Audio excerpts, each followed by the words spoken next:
So traveling around the Philippines isn't that hard if you have the Vax cards. I'm not even sure you can without the Vax cards. We're asked for them everywhere.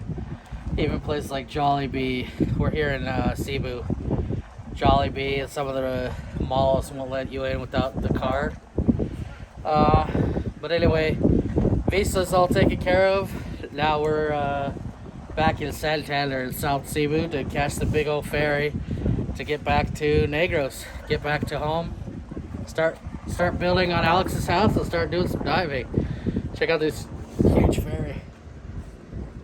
If you see over there, look, you can see Negros right there. It's only like a 20-minute ride. Isn't that beautiful? Look. Beautiful Negros. Alright, let's get back home. So getting the visa was a hassle. We had to come all the way here to Cebu City from Dumaguete because the Dumaguete immigration they don't do the biometrics for my 13A visa. So we get all the way here to Cebu City, and they say they're offline. The system's offline. So we couldn't do it. So we waited till the next day, and the next day is a massive hassle. But now we're going home on this big old ferry. And it was kind of nice, you know, to relax anyway, waiting for this immigration thing. Still trying to get over the bronchitis.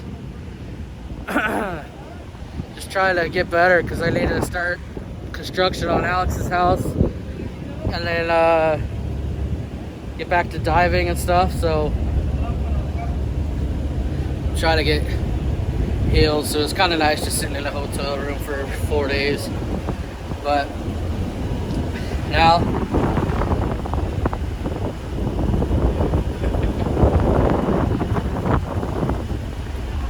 I'm ready to get home and start doing something. Still a little sick, but almost better now.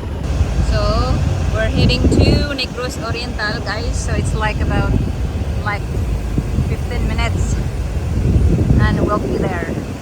And look, the ferry boat is not that loaded, you know. So yep, very nice. That's Cebu. I don't know. So yeah, Cebu was surprisingly quiet. There's a lot of regulations over there. Like I said, you need a S pass just to get into, I think, SM Mall and a few places. Even other malls that you're allowed to get in, you couldn't get into like Jollibee and other stores inside the mall without your vaccination card. So it was pretty crazy. Even the malls were empty, and even the traffic was low compared to usual. Still better in Dumaguete, but pretty crazy. Makes me feel happy in Dumaguete, and especially Darwin, that we have a lot of freedoms over there. You can't even tell there's a pandemic going on. So yeah, even when we left, there was actually the mall in front of SM Mall was on fire. There's a huge smoke cloud, so you guys can look that up on the news or something. That was crazy. Anyway, speaking of masks and stuff, they did announce in the news here that they're opening up Philippines to tourism on February 2, I think. 1 or 2.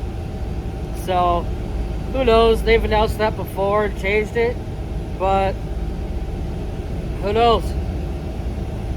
Right now, they're letting unvaxxed people come in without, or no, if you're vaxxed, you can come in without a quarantine or anything. And even if you don't have a vaccine, I think you just have to go into quarantine until your negative test results come back. So let's see if it happens. Be cool. I love Darwin when there's a lot of divers and a lot of dive boats at every dive site. Lots of people to talk to.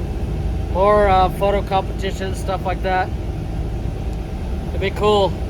It'd be cool not being the only ones here. So yeah, I'm almost back home.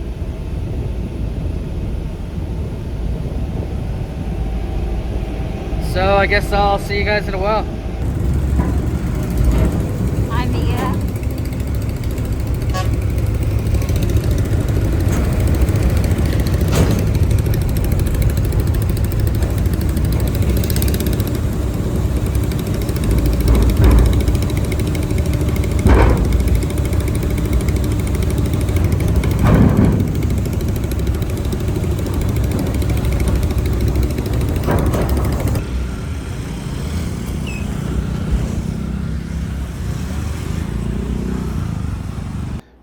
Alright guys, we're back from Cebu City, from getting my visa renewed. You know, you gotta go check in like once a year.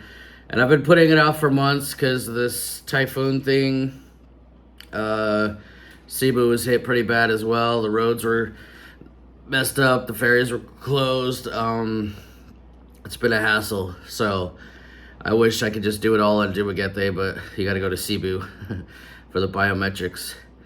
Anyways, yeah, I think we're gonna get back to normal here on this channel. If you guys been following this channel for, you know, marine biology and all that underwater video, don't worry, I'm gonna get back to that. I'll be back in the water day after tomorrow, and then I'll be diving constantly.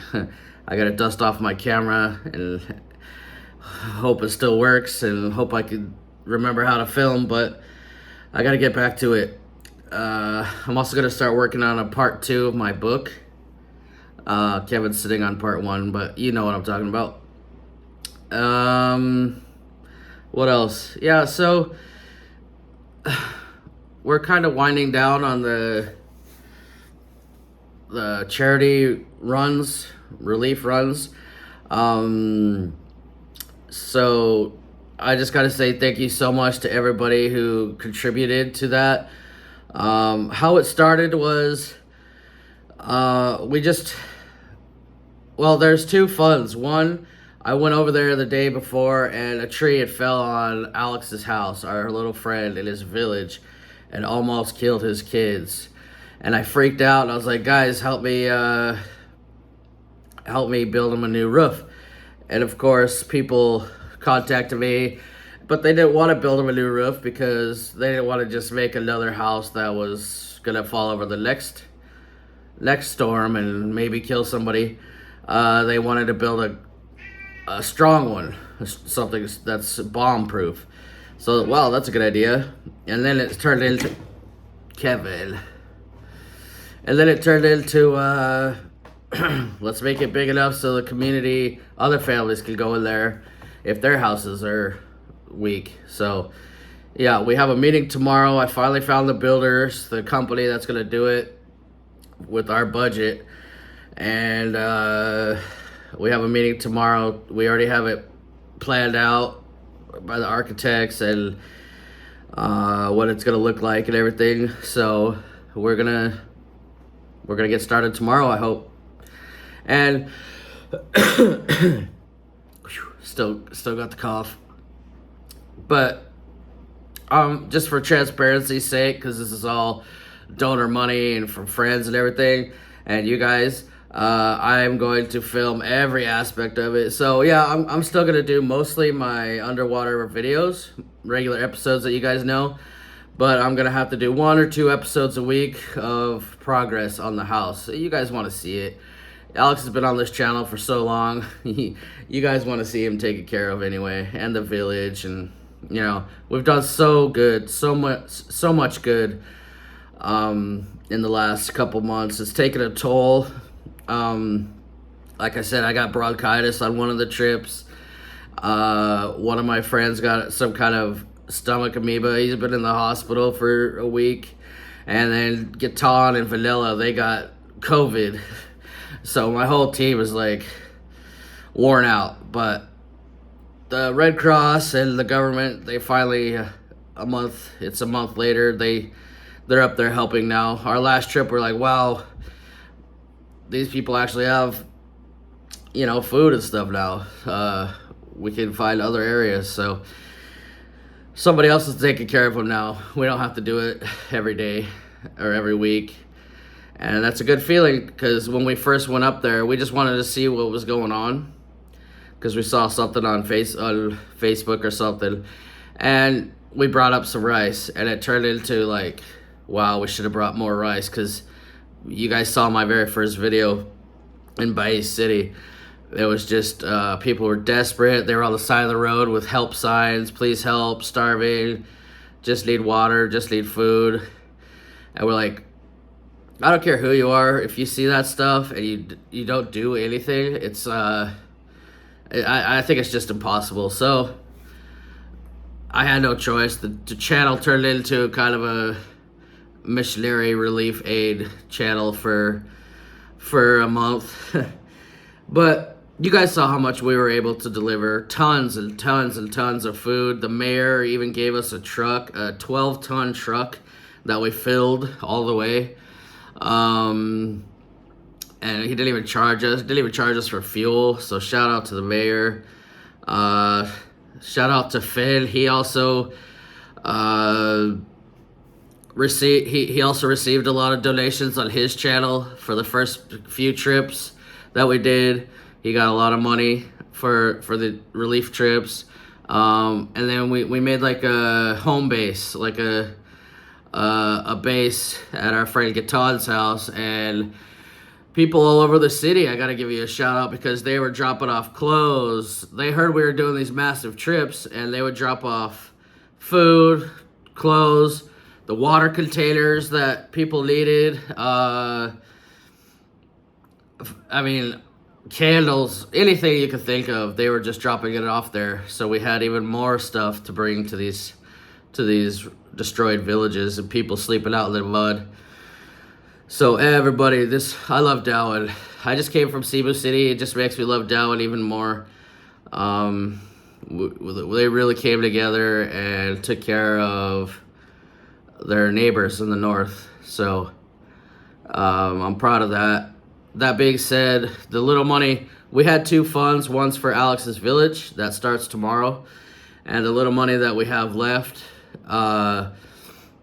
we're just going to be repairing houses around Darwin. We already have 2 or 3 or 4 houses picked out, that poor families that lost their roofs at least.